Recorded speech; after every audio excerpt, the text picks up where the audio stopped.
जब जीवन में ज्ञान और साधना का प्रकाश अपने चरम पे पहुंच जाता है तो वहीं पर भगवान श्री राम का प्राकट्य उसके हृदय में हो जाता है। चारों तरफ धूम मच जाती, बाजे बजने लगते हैं, नगारे बजने लगते हैं, देवता चले आते हैं, सुंदरियां चली आती हैं, अप्सराएं चली आती हैं, सब नाच गान करते हैं, रूप बदल बदल करके अयोध्या में आते हैं। सूर्यवंश में अवतरित होते तो मास दिवस कर दिवस बा।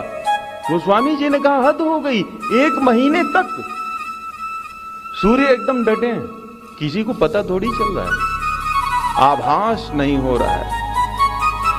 प्रकृति ने अपना नियम बदल दिया, समय भी थम जाता है। गोस्वामी जी कहते हैं मास दिवस कर दिवस भा, मरम न जानई कोई, रथ समेत रवि था क्यों, निशा कवन विधि होई। रात्रि को बड़ा दुख है कि भैया ये डटे पड़े हैं, हमें भी तो मौका मिले, महीना बीत गया, हम भी तो दर्शन करें।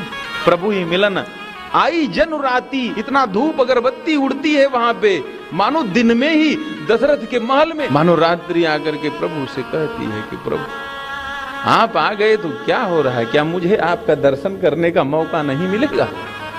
भगवान ने कहा कि आज उनकी बारी है, कल तुम्हारी बारी आएगी।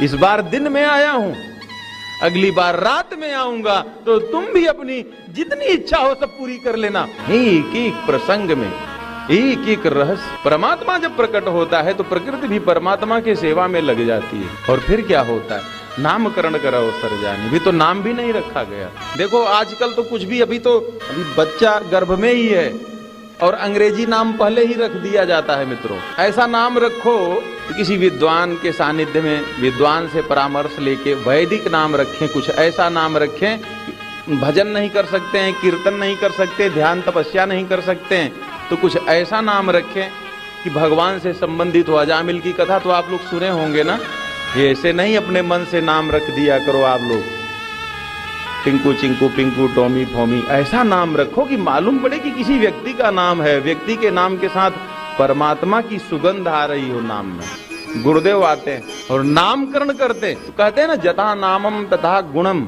नाम का अर्थ भी बताते हैं गुरुजी। बोले जो आनंद सिंधु सुख राशि, जितना फलादेश गुरुजी ने किया था सुख राशि है। बताओ ना, छोटा सा अगर नुकसान हो जाए, कोई बात हो जाए तो आदमी दुखी हो जाता है। जिसका राजतिलक हो रहा हो और राजतिलक के बदले यह बता दिया जाए कि भैया राजतिलक तो छोड़ो, अब देश निकाला आपका हो रहा है, दुख इनके अगल बगल कभी नहीं दिखाई देगा, आएगा नहीं, दुख इनको छू ही नहीं सकता। जो आनंद सिंधु सुख राशि, सीकर ते त्रैलोक सुपासी। मित्रों सीकर जानते हैं क्या होता है? ये पत्ती चारों तरफ से अगर निकाल दिया जाए, ये शायद आप लोग देख पा रहे हैं कि नहीं देख पा रहे हैं, एक तो यही दिखाई नहीं दे रही है, इसमें जो कितना लगा रह जाएगा नीचे। गुरुदेव ने कहा जो आनंद सिंधु सुकरासी, सीकर ते त्रैलोक सुपासी। इतना, इतने में अगर वो अपने में से इतना निकाल करके दे दे, सीकर ते त्रैलोक सुपासी, बोले सो सुख धाम राम यस नामा, ये सुख के सागर इनका राम नाम है। बोले राजा रामचंद्र जय हो। लक्षण धाम राम प्रिय, सकल जगत आधार, गुरु वशिष्ठ ते ही राखा, लक्ष्मण नाम उदार। लक्ष्मण जी बहुत उदार है मित्रों, लक्ष्मण के जैसा उदार कोई नहीं है। रघुपति कीरति विमल पताका, दंड समान भयउ यस जाका। मूल में लक्ष्मण जी है मेरे मित्रों। शेषावतार लक्ष्मण जी संपूर्ण जगत को जो अपने शीश पे धारण किए हुए हैं।